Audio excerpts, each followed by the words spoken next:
Hello students, welcome to another video of application of derivatives. So here we shall discuss about maxima and minima. So I hope you are safe and doing well and you are practicing the problems and understanding all the previous videos. So let us see what is maxima minima. So basically we shall use derivative to find out whether a function or where a function attains its maximum value and attains its minimum value. Also we shall discuss about local maxima, local minima, absolute maxima, absolute minima, and a few tests to check where we shall get local or absolute maxima or minima. Fine? Okay. So let us start. First we have maxima and minima. So for that let us consider a graph here. If this is a graph, this is our y-x, and let me consider an interval. That this is the graph and this is a, b, where I is the interval. Fine. Now we can clearly see that this graph in this interval attains its maximum value where? At this peak. This is the peak of the hill. Fine. So this point, if it is C on the x-axis, that means if x belongs to AB, then if C belongs to AB, then f of C is called the maximum value of this function, and the point C is called the point of maximum value. Fine. Similarly, if I draw a graph like this is x, y, or you can say y is equal to fx, this is our 0. So if you draw a graph like this, then these 2 points will be A and B, where this is the interval I. So we can clearly see that at this point the function attains its minimum value. So if I consider that this point on the x-axis is the point C, so I can write C belongs to AB, and f of C is the minimum value of this function. So this point C will be called the point of minimum value. Fine. So this is about maximum and minimum. So in words, what we can write, if C be a point that belongs to an interval, or you can say just write an interval I, then we can say that f is maximum when f of C is greater than equals to f of x for all x belongs to I. So if this condition satisfies, that is, if we get a point C where f of C is greater than all the values of f of x such that x belongs to this interval, then we can say that this function attains its f is maximum at this point C. Similarly, if there is a point C belongs to I, then f is minimum when f of C is less than equal to f of x for all x belongs to I. So in this case, like if we take for any x inside this interval, you can see that f of C is the least point, or f of C is the least value in this curve, isn't it? So if this condition holds, then we can say that f is minimum. Fine. Also, if a function has a maximum or a minimum, then that is called the extremum point, or this C are called the extremum point, and f of C's are called the extreme values. That is, maximum value of a function or minimum value of a function is also called the extremum value or the extreme values of a function. Fine. Now let us see an example. Here I have taken a function f of x is equal to minus mod of x plus 3 plus 3. Okay, so we need to find the extreme values, if any. Extreme values means either the maximum value or the minimum value. So let us check. Here we know that mod of x plus 3, there is a modulus function, is always greater than equals to 0, because it will be always positive. So if I add a negative sign, if I multiply it with a negative sign, so it will be less than equal to 0. Again, if I add a plus 3 with this on the both sides, so it will be this. Now from there I can write f of x is less than equal to 3, isn't it? This is the f of x. This is the f of x here. So what is this condition? Here we can see the f of x attains its maximum value at 3. That is, f of x cannot exceed 3. Therefore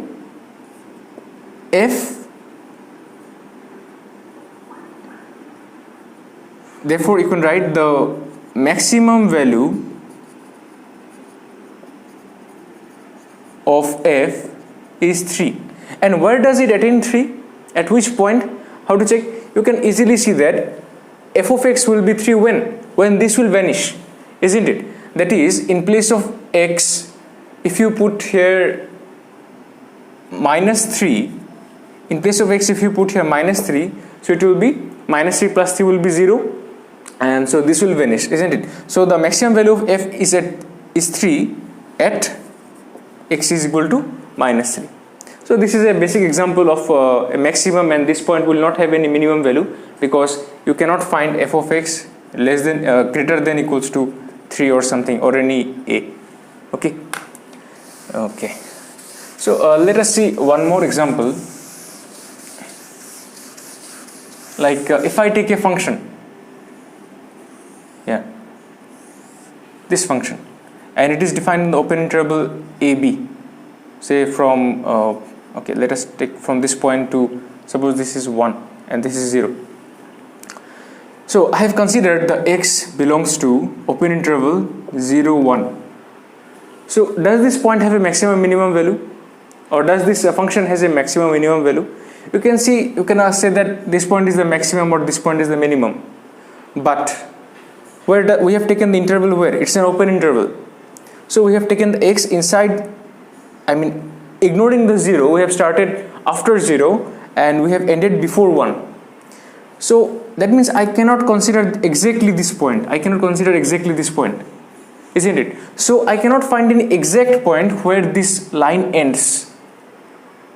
You can see here it ends here, but hypothetically we cannot find it. Like if I say that the last number may be 0.99 where it ends, so I can add one more 9 here, isn't it? That may be the ending point, or I can add one more 9 here. So we cannot say there is an extreme point here. So in such a case, this function does not have any maximum or minimum value. So if I change the interval, if I make it a closed interval, then what? Then we are considering the 0 and 1 also.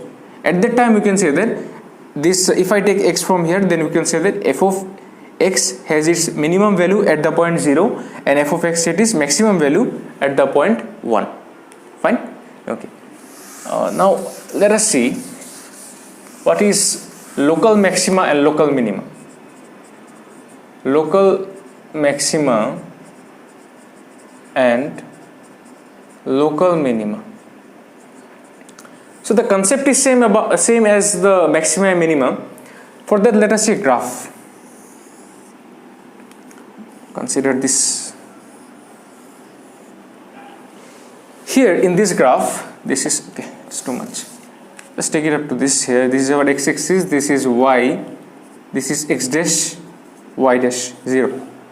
So I can see that if this is the interval, suppose a, and till here let me consider it b, c, d, e, f, g. Let me consider it as g. That is, the interval is a, g. Fine. Now we can see that this function has a maximum value here. That is, if I consider this point as b, if this is c, if this is d, e, f. So this point has a maximum value here. This is f of b. It has a minimum value here, f of c, a maximum f of d, minimum f of e, maximum f of f, or you can give f1, and here f of g. Okay. So in such type of functions, there are many peaks, many hills and many valleys are there, isn't it? So what is the local maxima or local minima? If you consider this point B, and if you take a small neighborhood here, suppose from here to here, so in this particular neighborhood, what is the highest point? It is f of b. So this is the local maxima.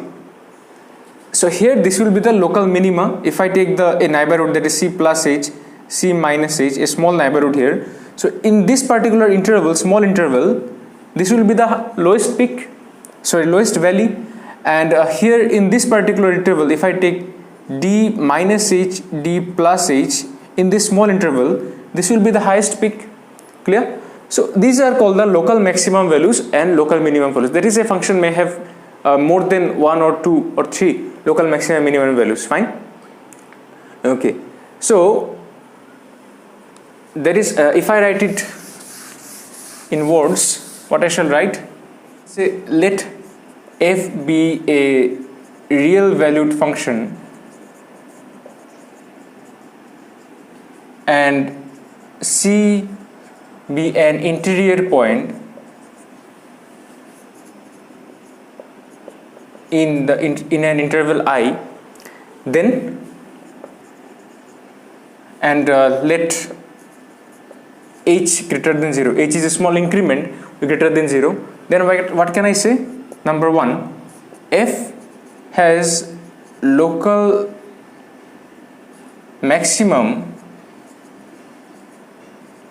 at x is equal to c if, or you can write this later, if there exists h greater than 0 such that for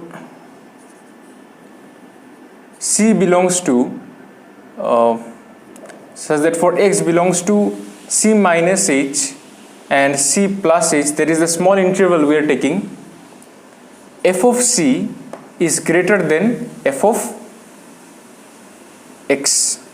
We have taken the x in this interval, so for any value of x in this interval we shall find that f of c is greater than f of x, and correspondingly if I want to find the minimum, f has local minimum or local minima at x is equal to c if there exists a small increment h greater than 0 such that for x belongs to c minus h, c plus h, f of c is less than f of x.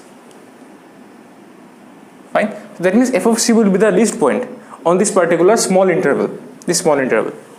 Okay, so this is all about local maxima and local minima. So if f is called a local extrema if it attains a local maxima or local minima. Fine. Okay, so from this we can understand a thing, that if I draw this graph, so here this is our interval, we have taken this graph initially, and let's say this is the maximum value at the point C. Then what can you say if I draw a tangent here, or if I draw a tangent here? So here you can see that the tangent is, the slope is positive here. If I make an angle theta, if the slope is positive here, that is, how to find the slope? In the previous topic we have discussed this tangent and normal. So that is f dash c at this point will be greater than 0, or you can write f dash x is greater than 0, that is, slope is positive, and here the slope, it is coming downwards, so the slope is negative here, isn't it? So till the point, or for whatever x, the slope is positive, and when it changes then we see that the slope is negative. So this must be our turning point, that is, in this here the f dash x must be equal to 0. Fine. Or you can say here f dash c will be 0 here, that is, the tangent will be parallel to the x-axis. So if f dash c is equal to 0, or in another case if you see the minimum value, similarly here this is the decreasing case, the slope is coming downwards, so here f dash x will be less than 0, here it is increasing, so f dash x will be greater than 0, and this, in this point f dash c will be equal to 0. So in both the cases, when f dash c is equal to 0, we can see that the tangent is parallel to the x-axis. So in such a case we can say that if f dash c is 0, then the function attains a maximum value or a minimum value. Fine. So we shall be using this this concept while doing a few problems. Also I have given in the PDF also in elaborating it. And now let us see what is absolute maxima and absolute minima.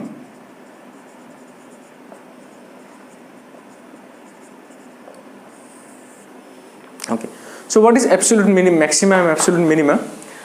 Like in the previous topic we have discussed about local maxima and local minima, isn't it? That is, if I take suppose this function, it is a kind of decreasing one.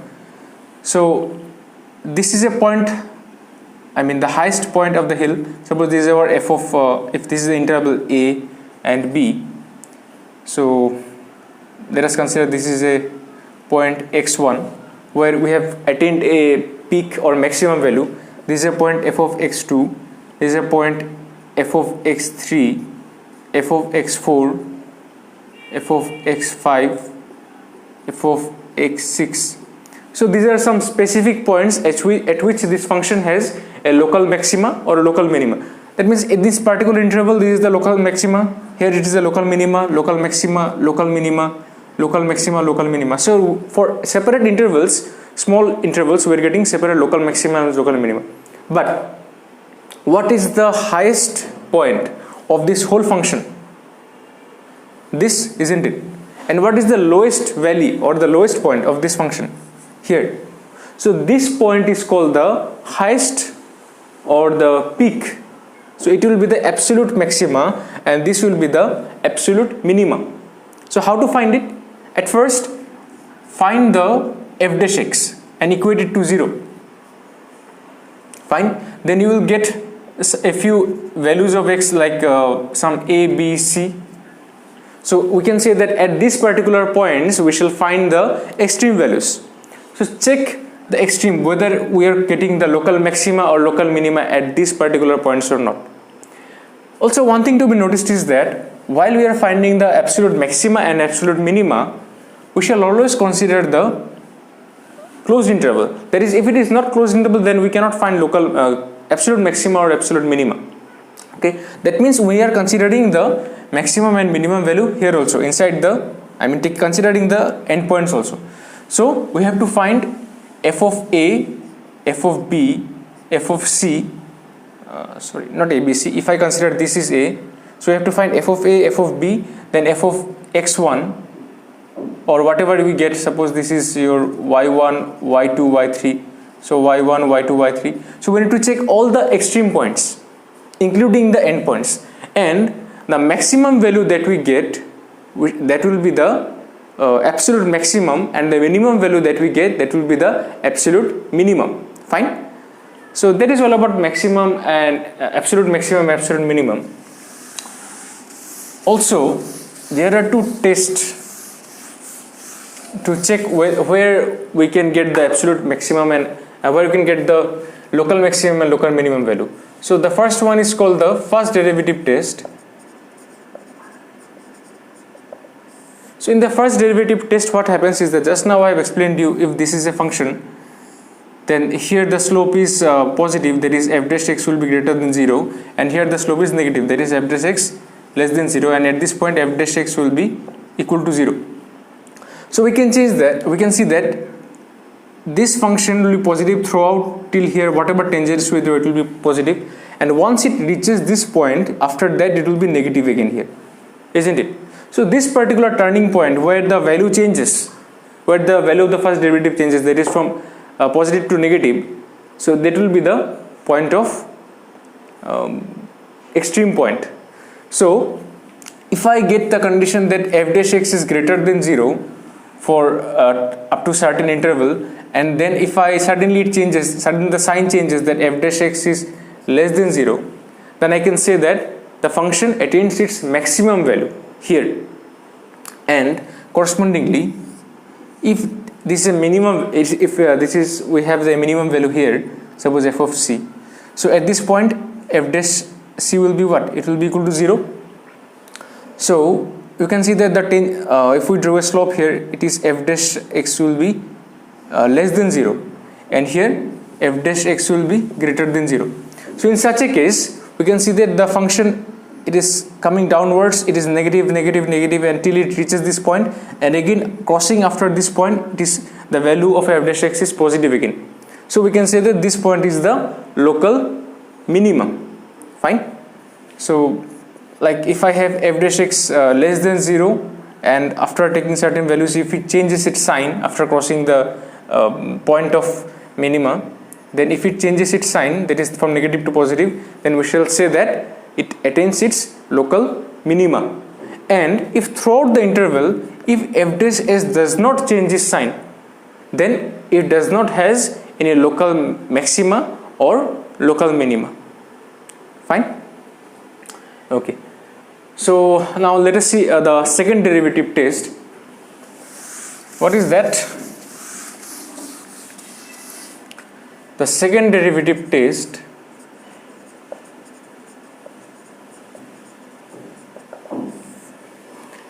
in the second derivative test, what we shall do, at first we need to check that whether the function can be differentiated twice or not. So if the function is can be differentiated twice, then at first we need to find f dash x, okay, and equate it to 0. So after finding f dash x and equating to 0, we shall get certain values of x here, like something a, b, c we shall get. So we can say that at this particular points we shall have a local maxima or a local minima. We don't know what is whether we are getting the local maxima, local minima, but we can be sure that at this point there is some extreme values. Okay. Now what is the extreme values? So for that you need to find the second derivative, f double dash x. So if f double dash x is less than 0, then we shall say that at this particular point, that is if it is a, so at this particular point f attains its maximum value, and if we say, if we get that f double dash a is greater than 0, then we shall say that at this particular point f has its minimum value. Fine. And if f double dash a is equal to 0, then we say that f does not attain its maximum minima, and then we should go to the first derivative test again and check for the signs. Okay. So don't be confused here. We shall do a few problems, and then you shall understand why I am giving this theory, on how we shall use this theory later. Okay. So this will be the end of this video. So till then, stay home and stay safe.